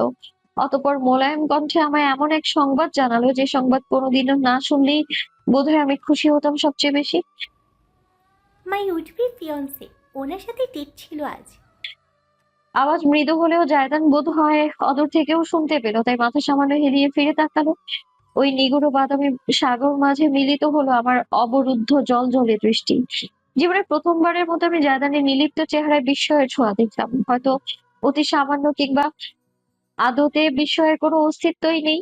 সবটাই আমার কল্পনা। সনসনে বাতাস খেলে গেল, উড়িয়ে নিল আমার চুল। চোখের ভেতর লেগে তা যাতনার জ্বলন ছড়িয়ে দিল, অথচ আমি নিষ্পলক। আরোয়া বেশ আত্মবিশ্বাসী পদক্ষেপে এগিয়ে গেল। জায়দান স্থবির অবয়বের সামনে দাঁড়াতেই বোধহয় ঘোর থেকে বেরোলো লোকটা। এতক্ষণ খেয়াল করিনি, এবার দেখলাম তার অপর হাতে রিবনে মোড়ানো চকলেট বক্স এবং টেডি বিয়ার। আরোয়ার ভ্রু উঁচু হলো, মহা উৎসাহে সে জিনিসগুলো নিয়ে বলল। ওয়াও, আমার জন্য থ্যাঙ্কস এ লট। জায়দান সূক্ষ্মভাবে মাথা দুলিয়ে পুনরায় দৃষ্টি ঘুরিয়ে চাইলো আমার দিকে। ব্যাপারটা লক্ষ্য করে আরোয়া বলে উঠল, ও, নিশ্চয় চিনতে পারছেন, দ্য ভাইরাল গার্ল সাবির। আর সাবির, উনি। বুঝলাম না কিসের টান অনুভব করলাম। কয়েক কদম দূরত্ব ঘুচিয়ে ফেললাম, মুখোমুখি দাঁড়ালাম প্রাক্তনের। টলটলে অনুভূতি ঘেরা নয়ন এবং ঠোঁটে পরিহাসের হাসি নিয়ে আরোয়া সমাপ্ত করার আগেই বলে বসলাম, nice to meet you mister Arifin.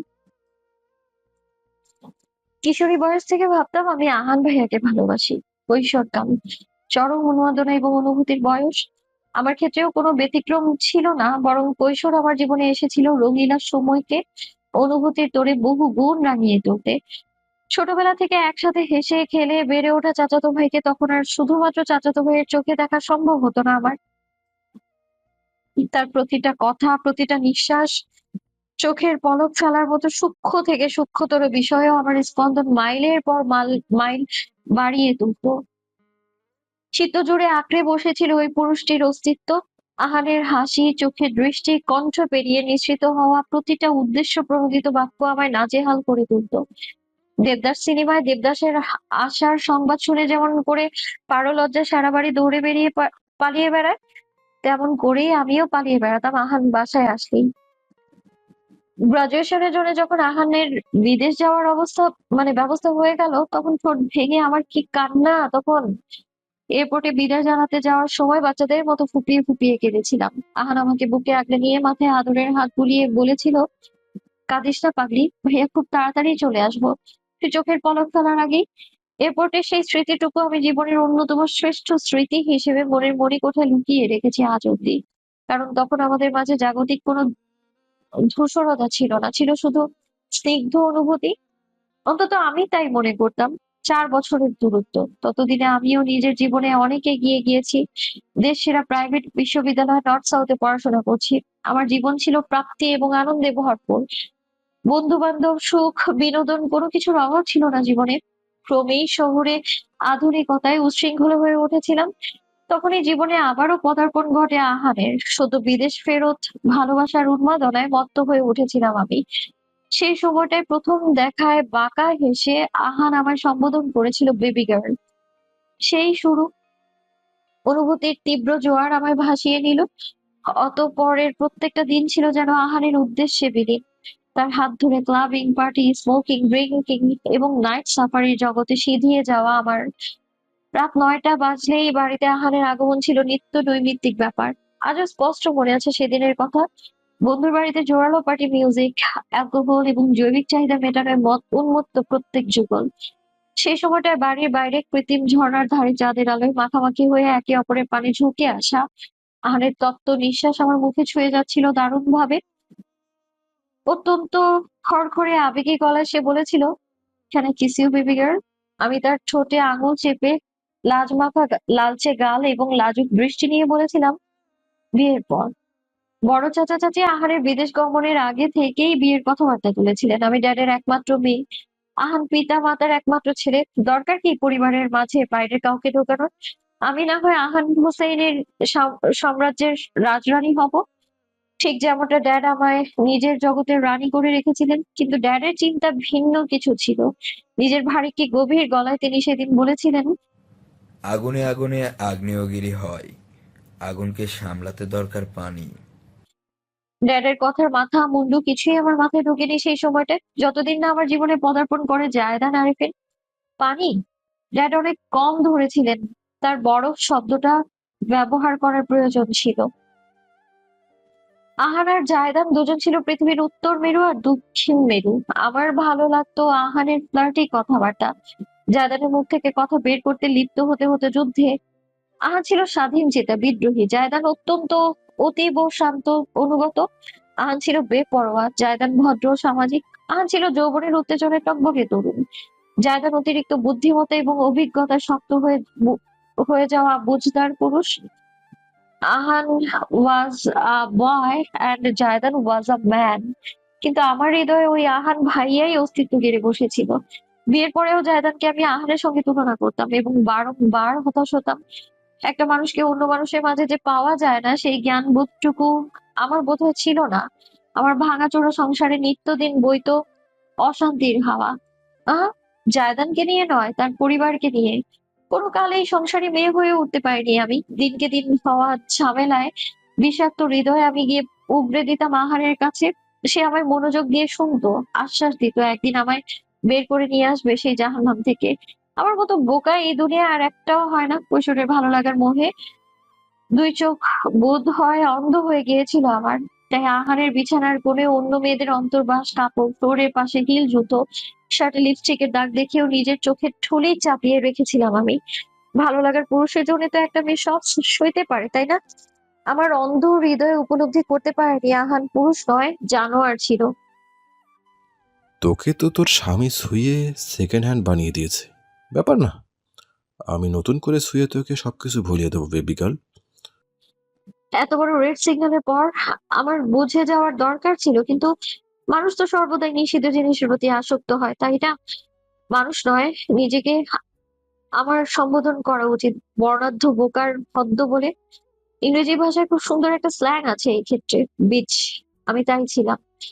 সেই কারণেই ডিভোর্সের পরে ওই কুৎসিত মানসিকতার ছেলেটার কাছে ছুটে যেতে আমার বুকে বাঁধেনি একটু। ড্যাডের মৃত্যুর পরপর তার বাহুতে আশ্রয় খুঁজতেও লজ্জাবোধ হয়নি। নির্লজ্জ বেহায়া বীজ ছিলাম কিনা আমি। সেজন্যই বোধহয় সৃষ্টিকর্তা চোখে আঙুল দিয়ে দেখিয়ে দিয়েছিলেন আমায় নিজের সত্যিকার স্থান, আহানের পদতল। হ্যাঁ, সম্পদ চলে যাওয়ার পর সেটিই হলো আমার স্থান।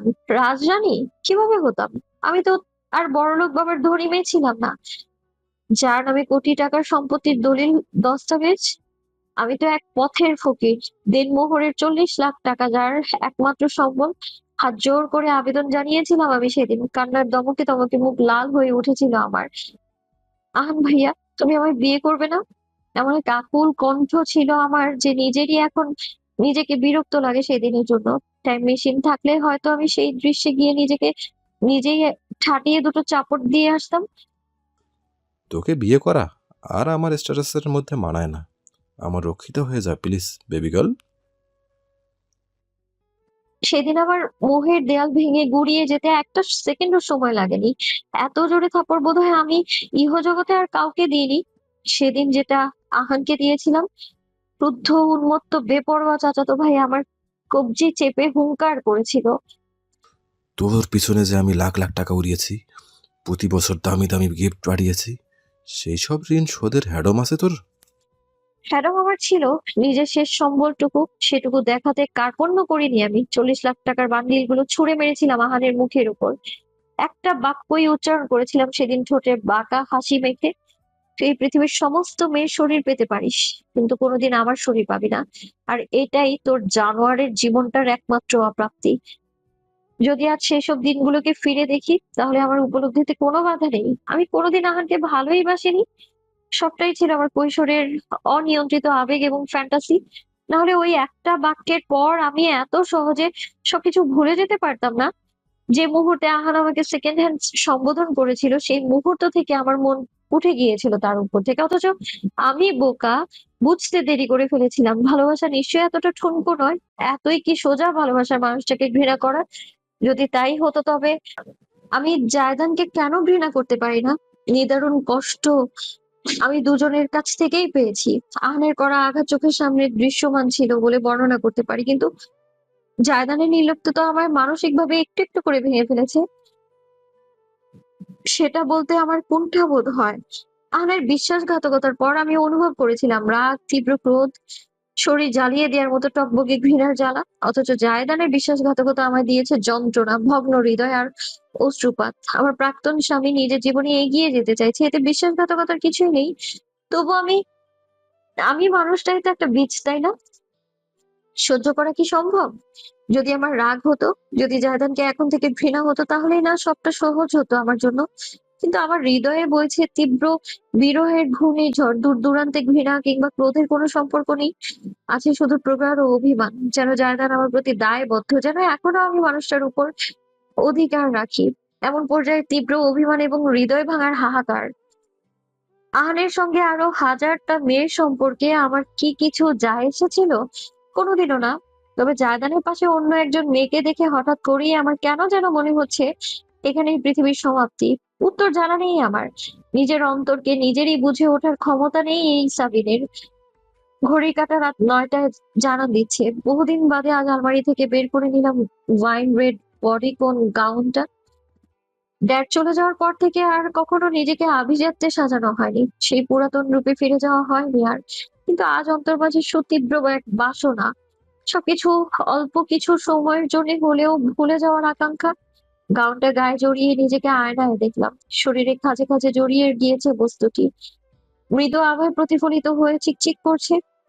ড্রেসিং টেবিল থেকে মীরার ব্যবহারের মেকআপের সামগ্রী তুলে চোখে সরু করে আইলাইনার টানলাম। পাউডার আর গাঢ় খয়েরি লিপস্টিকে রাঙিয়ে তুললাম মুখ। তেলতেলে চুল খোপা বাঁধা বর্তমানে নৈমিত্তিক অভ্যাস হলেও আজ চুলগুলো খুলে দিলাম। গড়িয়ে নামলো কাজল কালো বাহার আমার পিঠ ভাসিয়ে কোমরে। নিজের অতি পুরাতন অহংকারী সাবিন হুসেইনের প্রতিবিম্ব ভাসলো আয়না জুড়ে। রাঙা ঠোঁটের মাঝে ফুটলো সূক্ষ্মতর এক পরিতাপের হাসি। মীরার পরনের হিল জোড়া পায়ে গড়িয়ে অন্তিমবারের মতো দেখলাম আয়না। অতঃপর বেরিয়ে এলাম বাসা থেকে। মিরাজ এখনো ফেরেনি বাসায়। ভার্সিটিতে অনুষ্ঠান ছিল কিসের যেন, বেশ ভালোই হয়েছে আমার জন্য। মীরা যত রাত করে ফিরবে ততই মঙ্গল। একটা সিএনজি করে পৌঁছালাম নাইট ক্লাবটিতে। একটা সময় ছিল যখন এখানে আমার যাতায়াত ছিল দৈনন্দিন, তবে আজ বহু বছর পেরিয়ে আবারও এই স্থানে নিজেকে লাগলো বড্ড বেমানান। ক্ষণিকের জন্য সংকুচিত হয়ে গেলাম। দ্বিধাগ্রস্ত হলো অন্তর। যা করছি ঠিক করছি কি? প্রশ্নটি উত্থাপিত হতেই আমার চোখের সামনে ভেসে উঠলো সেই দৃশ্যটা, জায়দান এবং আরওয়া। আরওয়ার হাস্যোজ্জ্বল মুখ, হাতে হবু স্বামীর দেয়া উপহার, দুজনকেই দারুণ মানিয়েছে। আরওয়া খুবই মিষ্টি একটা মেয়ে, জায়দানের জন্য পারফেক্ট। আমার মতো বেয়াদব মেয়েদের ভালো মানুষদের পাশে কোনো জায়গায় নেই। হনহন করে এগোলাম। ক্লাবের ভেতর ঢুকতে আমায় বেগ পোহাতে হলো না। পুরাতন গার্ড বহুদিন বাদে আমার মুখ দেখে বেশ হতবাক হলো। স্পষ্টত টের পেলেও পাত্তা দিলাম না আমি। অভ্যন্তরে পা রাখতে লাউড মিউজিকের ধাক্কা এবং কড়া অ্যালকোহলের গন্ধ এসে ঠেকলো আমার শরীরে, নাকে। এই পরিবেশ আমার খুব পছন্দের, অথচ আজ কেমন যেন গা গুলিয়ে উঠলো আমার। অনেক দিনের বিরতি তো, তাই হয়তো বেখেয়ালি পদক্ষেপে অগ্রসর হলাম। ডান্স ফ্লোরে তালে তালে নাচতে উন্মত্ত তরুণ তরুণী, অপ্রাপ্ত বয়স্ক কিশোর কিশোরীদের উপস্থিতিও চোখে পড়ার মতো। ধনী পরিবারের ছেলেমেয়েরা এভাবেই উপভোগ করে নিজেদের জীবনকে। মৃদু লালচে ডিস্কো বাতির নিচে পরিবেশ হয়ে উঠেছে মাদকীয়, সকলকে দেখাচ্ছে ছায়ার মতো। সর্বপ্রথম গিয়ে বারে বসলাম। আশেপাশে হাতে গোনা কত স্বল্প বসনা তরুণী এবং অধিকাংশ পুরুষের ভিড়। আঙুল তুলে বারটেন্ডারকে ইশারা করলাম, আইস বিয়ার উইথ 5 শট মকটেল। কিছুক্ষণ বাদেই পানীয় এসে গেল। রঙিন রঙিন মকটেল গুলো লোভনীয় ঠেকলো। একে একে 5টা শট গিলে ফেললাম নির্দ্বিধায়। বিয়ারের বিরাট বড় গ্লাসে চুমুক দিলাম লম্বা একটা। বৃষ্টি হয়ে উঠলো ঝাপসা, কানে গম গম করে বাজতে থাকলো লাউড মিউজিক। ক্রমশ মিয়মান হয়ে এলো, তালে তালে দুলে উঠলো আমার শরীরও। বিয়ার সম্পূর্ণ শেষ হয়েছে কিনা হয়নি সেই বোধটুকু বিলুপ্ত হয়ে গিয়েছে আমার মাঝ থেকে। ফাঁপা একটা খোলস আমি। কখন যে উঠে ডান্স ফ্লোরের ভিড়ে সামিল হলাম কে জানে। আনমনে খিলখিল করে হাসতে হাসতে তালের সঙ্গে ভাসিয়ে দিলাম নিজেকে। আনন্দ, এত আনন্দ, এত নির্ভর নিজেকে আর কোনোদিনও লাগেনি। কোমরে জড়ানো শক্ত সামর্থ্য হাতের উপস্থিতি টের পেলাম না, পেলেও আমার ক্রমশ ঘুমিয়ে পড়া মস্তিষ্ক উপলব্ধি করতে পারলো না। শুধু কানে ফিস ফিস বেজে উঠলো, বেবি গার্ল। আশা করি আজকে সব ডাউট ক্লিয়ার হয়ে গেছে। আর কারোর কোনো প্রকার সমস্যা আছে এই চ্যাপ্টারে? নিজের স্টাডি রুমে ল্যাপটপের সামনে বসে আছে জায়দান। অনলাইন ক্লাস চলছে, সামনেই স্টুডেন্টদের সেমিস্টার ফাইনাল। বেশ কয়েকজন শিক্ষার্থীর কিছু স্থানে সমস্যা থাকায় আজ আলাদাভাবে একটা অনলাইন সেশন নিচ্ছে সে। স্ক্রিনে ভেসে থাকা শিক্ষার্থীদের দেখা যাচ্ছে, একে একে সবাই মাথা নাড়ল। না প্রফেসর, সব কিছু clear, thank you. Professor, page 52 এর সি নম্বর প্রশ্নটা। অন্য একজন শিক্ষার্থী বলতেই বইয়ের পৃষ্ঠা উল্টে চশমা ঠিকঠাক করে চোখ বোলাতে নিল জায়দান। ঠিক তখনই ল্যাপটপের পাশে রাখা তার ফোনটা ভাইব্রেট করে উঠল। প্রথমটায় না তাকালেও পরে কি যেন ভেবে সে দেখল Sabin sent you a voice message. হোয়াটসঅ্যাপে নোটিফিকেশন পড়েই থমকে গেল জায়দান।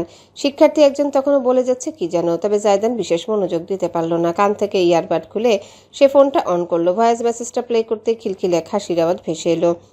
ব্যাকগ্রাউন্ডে ক্লাব মিউজিকের শব্দ, তার সঙ্গে ভীষণ গুঞ্জন। সবকিছু ছাপিয়ে সাবিনের জড়ানো কণ্ঠস্বর ধ্বনিত হলো। হেঁচকি তুলে অদ্ভুতরে মাদকীয় কণ্ঠে সে বলছে, তোরা প্রত্যেকটা পুরুষ মানুষ এক একটা জাত বেইমান।